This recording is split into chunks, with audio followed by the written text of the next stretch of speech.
প্রবাসীদের জন্য বড় সুখবর দিল সরকার।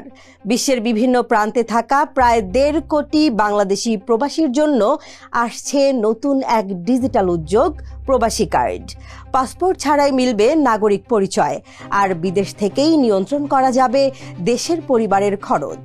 কিন্তু আগের বিএমইটি কার্ড যেখানে কাজে আসেনি, সেখানে নতুন এই প্রবাসী কার্ড কি আসলেই ভাগ্য বদলাবে, নাকি কেবলই কাগজের ঘোষণা মাত্র?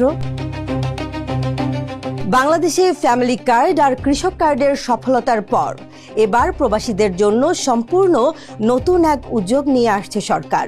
শিগগিরই প্রবাসী নাগরিকদের হাতে উঠতে যাচ্ছে বহু প্রতীক্ষিত প্রবাসী কার্ড।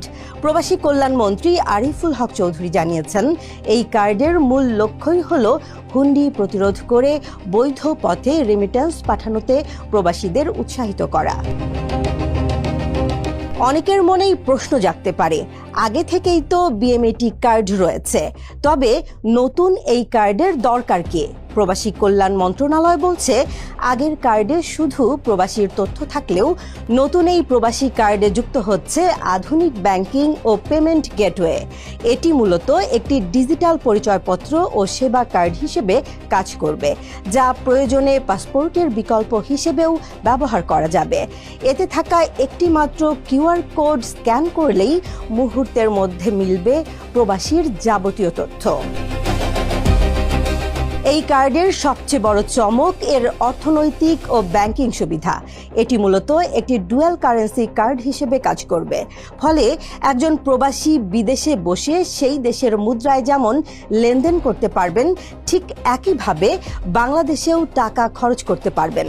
এমনকি বিদেশ থেকেই অনলাইন পেমেন্টের মাধ্যমে দেশের পরিবারের জন্য কেনাকাটা করা যাবে। সবচেয়ে বড় বিষয় হলো, প্রবাসীদের পাঠানো টাকা যেন স্বজনরা অপচয় করতে না পারে, সেজন্য এই কার্ডের মাধ্যমে খরচের একটি নির্দিষ্ট সীমা বা লিমিট নির্ধারণ করে দেয়া যাবে। আর্থিক সুবিধার বাইরেও প্রবাসীদের সামাজিক মর্যাদা ও সুরক্ষায় থাকছে বড় ঘোষণা। বিভাগীয় ও জেলা শহরগুলোতে সরকারের তৈরি করা প্রবাসী সিটিতে আবাসন বা প্লট কেনার ক্ষেত্রে এই কার্ডধারীরা বিশেষ অগ্রাধিকার পাবেন। একই সাথে বিমানবন্দরে প্রবাসীদের হয়রানি বন্ধ করা এবং তাদের প্রাপ্য সম্মান নিশ্চিত করতে এই কার্ড ভূমিকা রাখবে। পাশাপাশি বর্তমান বিএমইটি বীমা এবং আর্থিক ক্ষতিপূরণের সুবিধাও এতে বহাল থাকছে। তাহলে এই কার্ড সবার আগে কারা এবং কিভাবে পাবেন? মন্ত্রণালয় জানিয়েছে, প্রাথমিকভাবে যাদের ইতোমধ্যে বিএমইটি কার্ড রয়েছে তাদেরই অগ্রাধিকার ভিত্তিতে এই প্রবাসী কার্ড দেয়া হবে। তবে এজন্য তাদের নতুন করে রেজিস্ট্রেশন করতে হবে, যেখানে কোনো ফি না লাগার সম্ভাবনাই বেশি। আর যারা নতুন করে যুক্ত হবেন তারা নির্ধারিত ফি দিয়ে নিবন্ধিত হতে পারবেন।